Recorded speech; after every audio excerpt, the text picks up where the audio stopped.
what's good? It's your girl Shellie G here, back with another video, and today is gonna be the very first video in a new series that I am starting. I don't know about you, but I am obsessed with true crime, unsolved mysteries, serial killers, conspiracy theories, all that kind of stuff. And I know that there are a lot of people out there too that have the same obsession. I have no one else to talk about it with. I mean, I can talk about it with my husband, but I'm sure he gets tired of me blabbering about this stuff constantly. So I figured, why don't I talk to you guys about it? And I know that there are already people that do this. They sit and they do their makeup and they talk about this sort of thing. There's Kaylee MUA, there's Bailey Sari. I will definitely link all of those types of channels down below, because odds are if you like this kind of video from me, you will definitely like these kinds of videos from them. I mean, Bailey Sari, I have watched her videos non-stop the past couple of months. I'm obsessed. It's probably creepy, honestly. So since this is my very first video in this series, I thought, why not go all the way back to the very beginning of serial killers? I want to know who the very first serial killer was. Of course there were others, and this girl was not the very first one, but she was the very first well-known serial killer. I just wanted to go all the way back to the beginning. In my head I was like, first video, first serial killer. But in order to do that, we have to go all the way back to ancient Rome.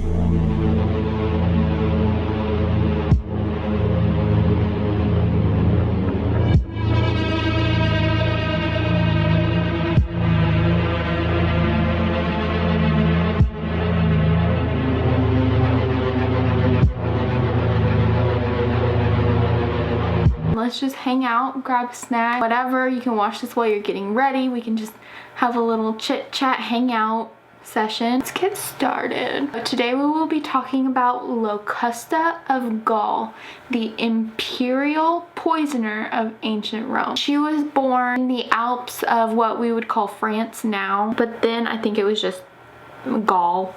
I don't know.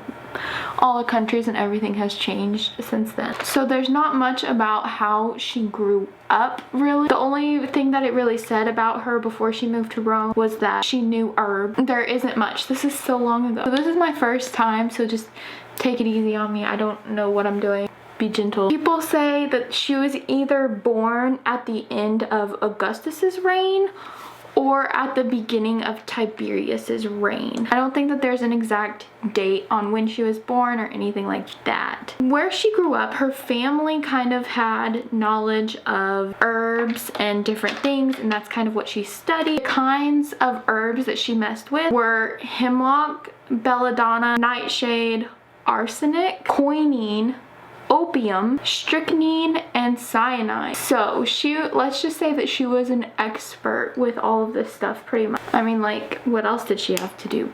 You know, she learned about all of the different herbs and their different properties. She eventually made her way towards Rome in the late 40s AD. It was during Claudius's reign. Rome was like still developing. It wasn't the great Roman Empire yet. Rome was just a little baby still. Hadn't really developed a ton. When she found her way to Rome, the Emperor Caligula had just been murdered. I mean, you know, Rome was still early stages, and then their emperor gets murdered. Saying that it was chaotic at this time is an understatement. Apparently, when the city is going crazy, everyone starts hiring assassins to kill people. Is that like a thing? That is how Locusta comes in. She started making bank. Okay, this lady made little things of poison, gift wrap poison boxes, and she would sell them to people. So she made a lot of money. She would make them little poison kits, and then they would go on their merry way and kill people. Now, this woman, I don't think she was very good at hiding what she was doing, because she had been convicted and put in prison like multiple times, but she always got out because her customers were always people in the upper class, and so they would always just get her out, because what if they needed her to supply them with more poison to kill more people? Her customers actually saved her from being executed. They didn't want their poison supply to just disappear, you know. Claudius, the emperor now, he was 64 years old, I think. Well, he had a wife, Agrippina, and she was his fourth wife, and she had a son named Nero. You've probably heard the name Nero before if you've ever studied Roman history. Emperor Nero. Well, this is how Nero became emperor, basically, with Locusta's help. So Claudius already had a son whose name was Britannicus. Great name. But Agrippina had a son, Nero, from a previous marriage. So Nero wasn't the emperor's son. So everyone knew that Britannicus, because Britannicus was his biological son, he would be emperor. Agrippina, though, she didn't like that. She found Locusta, who was in prison, and she was like, hey, I'll let you out, I will set you free, make your life amazing if you help me kill my husband, Claudius, the emperor. And Locusta's like, sure, whatever, you know? I mean, who would want to be in a Roman prison? Weren't their prisons terrible? So Locusta was like, okay, Agrippina, I'll help you. You're gonna set me free, it'll be great. It's a great idea. The two girls plotted and they came up with a plan. Some sources say that Claudius's closest aide was sick. Some sources say that he had the night off. Honestly, it would make total sense if he was sick because, I mean, this chick poisoned everyone.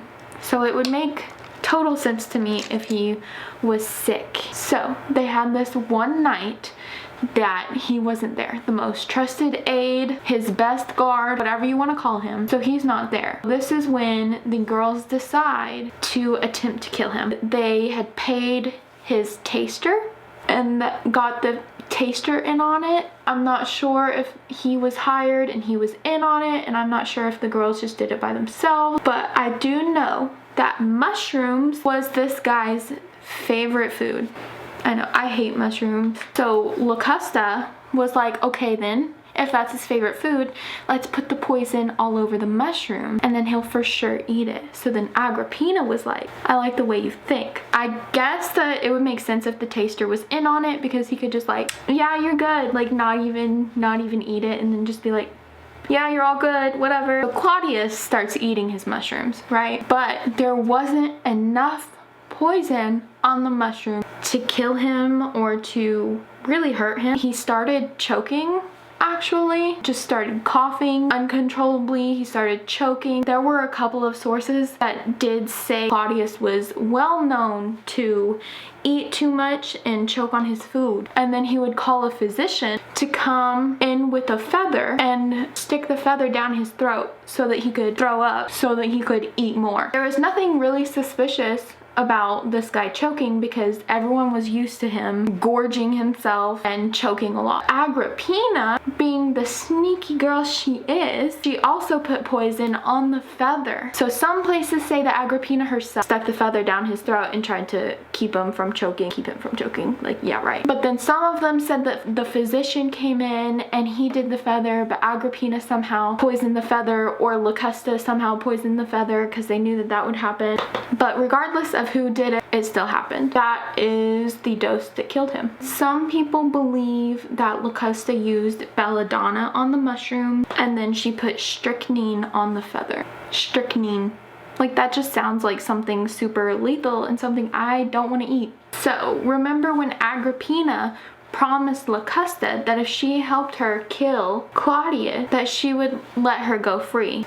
Surprise, surprise, Agrippina turned her in. Whenever everyone started investigating, oh my god, who killed the emperor? Agrippina was like, she did, I saw it, I saw her with my own two eyes, she did it. So then Locusta went to jail yet again, and she was actually sentenced to death by bludgeoning. So that's fun. Agrippina had Claudius kind of legitimize Nero as his son. Even after he did that, everyone knew that Britannicus would be emperor, but you know, that was just like another step towards Nero being emperor, I guess. Whenever Locusta went to jail, Nero actually, he had the authority to not send the executioners because she was sentenced to die. And Nero was like, no, I still need her because my brother Britannicus over here is still alive. So Locusta was quietly freed. All of Rome knew that she was guilty of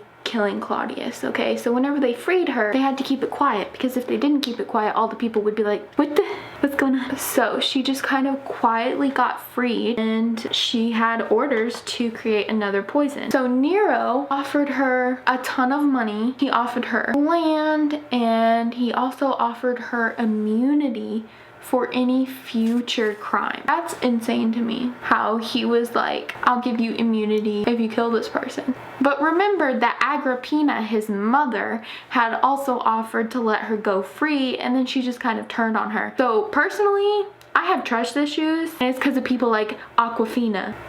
I meant Agrippina. Girl, get a new name. If I was Locusta, I'd be like, no. Are you crazy? I don't trust you at all. She probably wouldn't have said that to him. She probably would have just been like, okay, because he was keeping her from being killed. So in a way, she kind of owed him, because he kind of stopped her execution from happening. I can see why she would think that, if that's what she thought. I have no idea what she thought. He just kind of gave her orders to kill Britannicus. Some sources say that this part didn't happen. She tried several different things, but nothing was working on this boy. Keep in mind, Britannicus, he was about to come of age to be emperor. So this is why Nero was like, he needs to die right now. These are like little boys. Can you imagine a 13-year-old like hiring a poisoner? Some people believe that she tried several different things and that the poisons weren't working. She tried nightshade and opium. It would only make him sick for a little bit. It never killed him. Apparently at one point, Nero got so frustrated with her because it kept not working that he flogged her himself and threatened to execute her. I mean, I don't know. It is not really confirmed that they went through all of that. This blend does not look okay, but I'm just gonna have to leave it. I'm gonna have to leave it alone. In around AD 55, that is when Britannicus meets his end, sadly. I really feel sorry for him, because like he didn't do anything. I mean, I don't think he did. He could have. After being threatened, Locusta came up with a plan. I feel like she kind of knew what she was doing. Was supposed to be like an expert with poison, so that's why it doesn't make sense to me why she would have kept messing up. I'm not sure if I 100% believe the sources that say that she kept messing up and she just kept giving him the wrong doses and stuff. I don't know like what her plan was.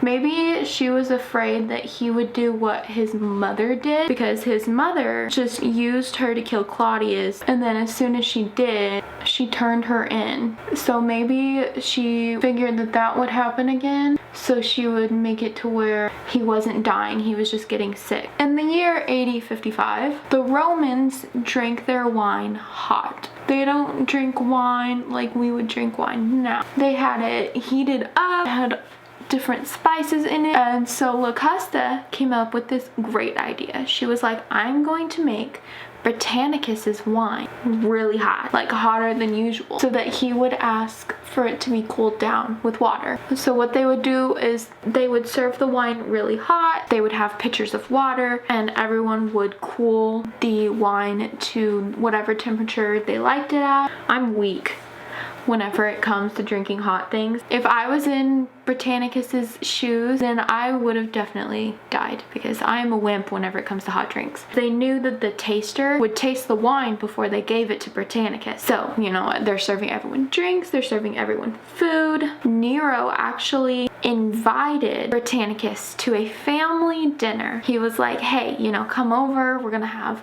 this dinner. It's just gonna be me, you, my mom, but your stepmom. We'll have some friends there. It'll be fun, you know? So Britannicus is surrounded by people that he loves, people that he trusts. They still had a taster there for precaution, you know. The wine is coming out, everyone's taster is tasting it, making sure the wine isn't poisoned. Britannicus's taster, he sips it, he's like, it's fine, we're good, I feel great. He gives it to Britannicus. The Britannicus takes a sip and he's like, oh my god, this is way too hot. It needs to be cooled. One of them poured water into his wine cup to cool it down. Whether it was Locusta that poured it herself or not, she definitely had possession of this pitcher of water at one point, because that is where the poison was. The taster tasted the wine, but he didn't taste the water that they had used to cool the wine down. So Britannicus takes a sip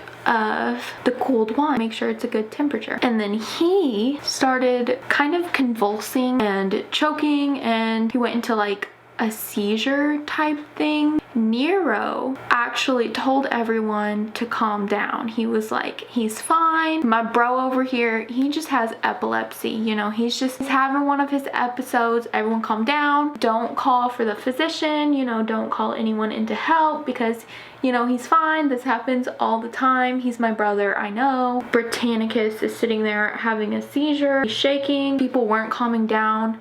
And Nero was like, guys, I just told you he has epilepsy, calm down. But I mean, people were still freaking out. His skin was changing a different color and he was literally dying. So then Nero was like, okay, just take him away. He's disturbing my guests. People came in, they took him away, and then that is when he died because he took a drink of the poison and immediately he was convulsing. A lot of experts have actually studied this and tried to figure out which poison would enter the bloodstream so fast. Whatever it was, he had an immediate reaction to, and experts that have studied that story have been like, I don't know what poison would enter from the mouth, would enter the bloodstream so quickly in order for that to happen. And so scientists have actually gotten together and tried to figure out which poison it would be, and also which poison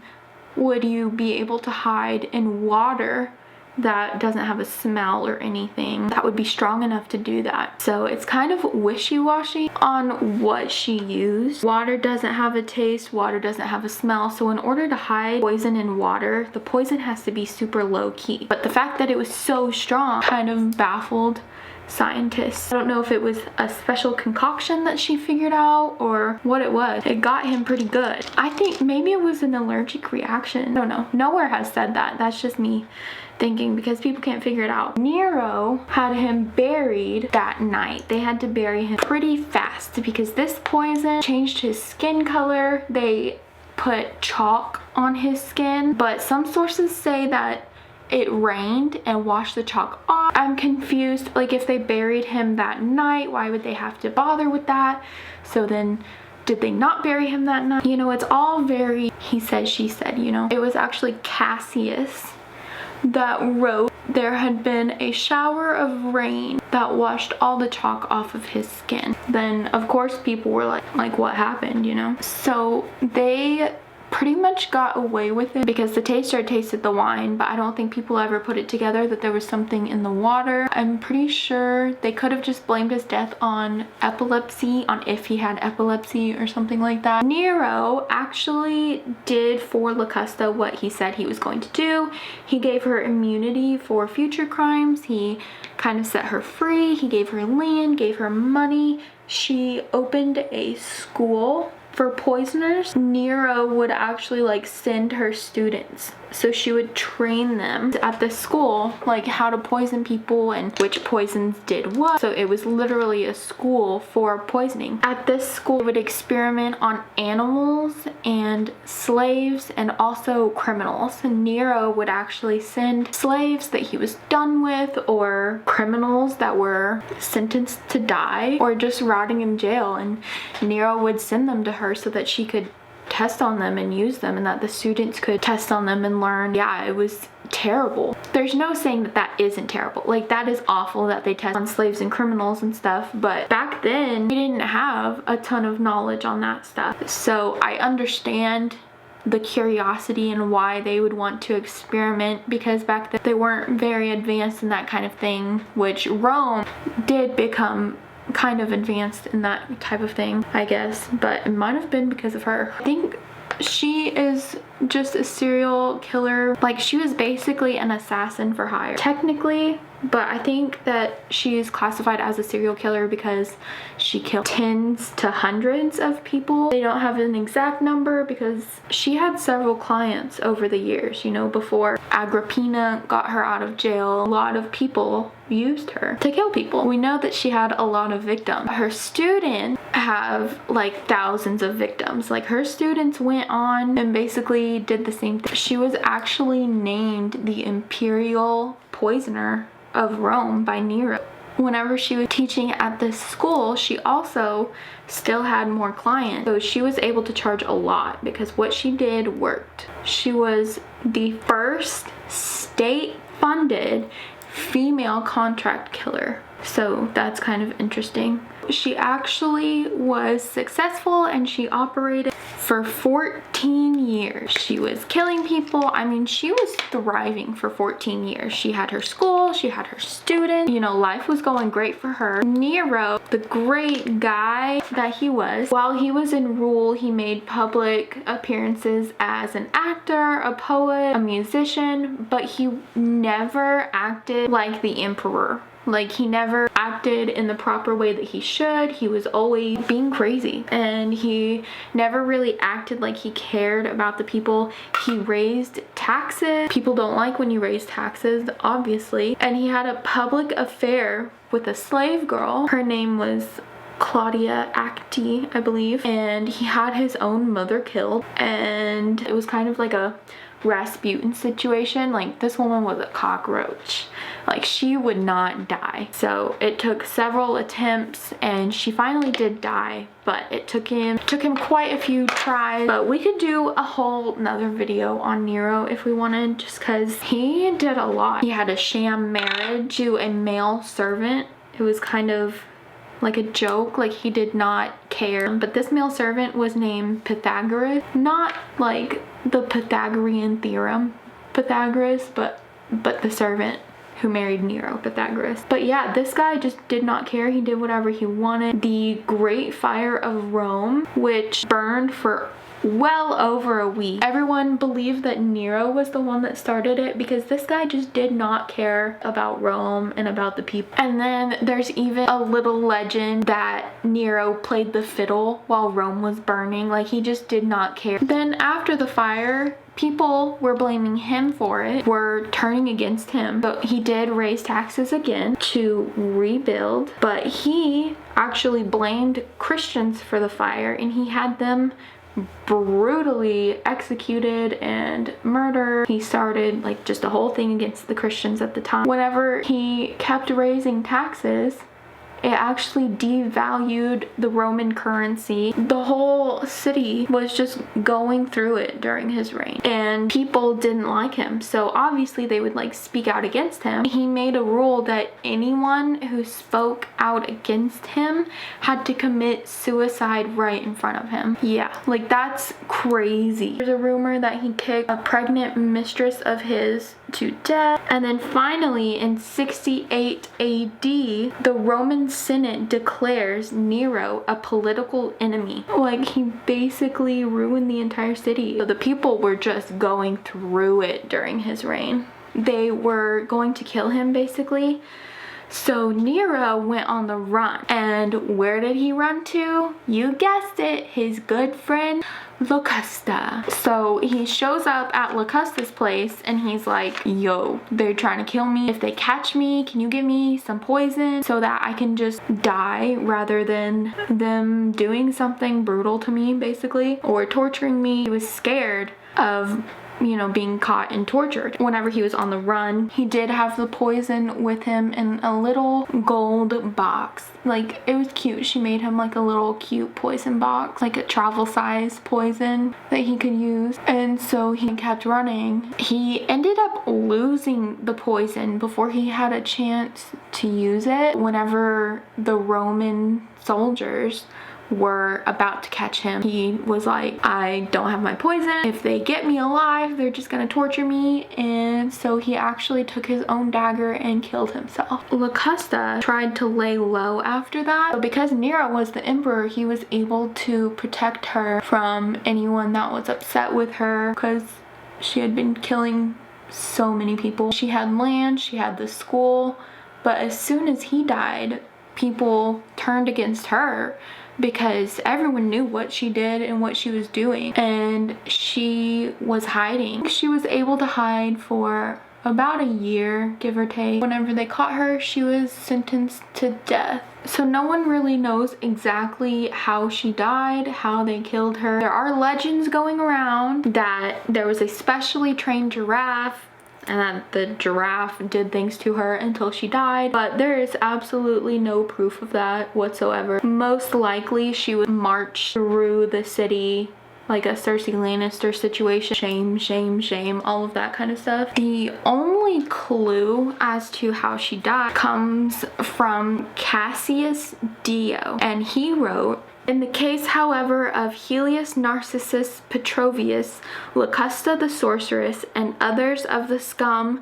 that had come to the surface in Nero's day, Galba ordered them to be led in chains throughout the whole city and then to be executed." It is most likely that they just marched her throughout the city and anyone kind of closely involved with her, and then whenever they got outside the city, they executed her. What do you guys think about Locusta? Feel free to comment down below. Let me know your opinions on her. Do we think that she deserved to be executed? I know she killed a lot of people, but also it was kind of her way of making money and it was the only way that she knew how. I don't know. Do you think that it was just something she did to stay alive? I mean, it is sad and terrible that she killed people, but like, you gotta make money somehow, you know? And I'm not saying it's okay or condoning it. And then after she was doing it, if she went into jail, people would get her out of jail so that she could do it again. So then whenever they got her out of jail, then she kind of owed them. So what do you think? Was she actually a good person and she just did it because she had to? Or do you think that she liked killing people? Because most serial killers like killing people. So do you think that she should be classified as a serial killer? Do you think that she shouldn't be classified as a serial killer because she was basically an assassin? Some sources refer to her as an agent of poison. So she's like a secret agent that goes around poisoning people. I don't know. And what do you think about Britannicus? Because scientists can't really seem to figure out how exactly he would die that fast and in that way from poison. Do you think he had an allergic reaction? Do you think that she was so good at what she did that she made a concoction that was that strong and able to be hidden in water? I don't know. I don't think that killing people is cool, but I do think that the fact she was named the imperial poisoner of ancient Rome is kind of cool. Let me know what you think. What are your opinions about Locusta of Gaul? And do you like this type of video? If you do, is there anyone else that you would like me to talk about? Don't forget to follow me on Instagram, Snapchat, Twitter. I also have TikTok. I think everything is at Shellie G MUA. Also, give this video a thumbs up because I like it when you like it, and subscribe to my YouTube channel because I am definitely going to be making more of these videos in the future. And I think I'm going to call the series Freaky Friday and upload it on Fridays, but I'm not sure. So if you have like a better catchy name that we could title this series, then definitely let me know down below. All of the makeup that I use will be linked in the description. If you are interested, go and check that out. And yeah, this was my very first one, so take it easy on me. If you have anything to add to the story, if there are any facts that I missed or any facts that you think I got wrong, then definitely let me know below. I am always ready to learn more, keeping my mind open to learn. I will be back Monday with a tutorial, probably, so look out for that. God bless, love you, bye. Was that crooked that whole time? Jeez. That's gonna bother me in editing. I always forget close up.